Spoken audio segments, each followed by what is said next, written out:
1200 మంది బిడ్డల ఆత్మ బలిదానాలు జరిగిన తెలంగాణ రాష్ట్రం రాకపోతే కన్న తల్లిగా గొప్ప మనసుతో ఆంధ్రప్రదేశ్లో పార్టీ చచ్చిపోయినా ఈ తెలంగాణ రాష్ట్రాన్ని ఇచ్చిన సోనియమ్మ మా అమ్మ మా 4 కోట్ల తెలంగాణ బిడ్డలకు కన్న తల్లి. ఆమెకు ఊడిగం కాదు, ఆమె కాళ్ళు గడిగి ఆ నీళ్లు నెత్తి మీద చల్లుకున్నా అది తక్కువనే అవుతుంది. కిషన్ రెడ్డి, ఇప్పటికైనా నీ పాపాలు కడుక్కోవడానికి రా.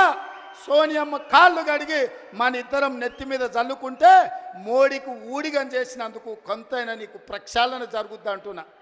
పార్లమెంటులో నిటారుగా నిలబడి ఈ దేశ ప్రధానమంత్రి నరేంద్ర మోడీ తెలంగాణ రాష్ట్రాన్ని సోనియమ్మ పార్లమెంటు తలుపులు బంద్ చేసి దుర్మార్గమైన పని చేసి తల్లిని చంపి పిల్లని బతికించింది.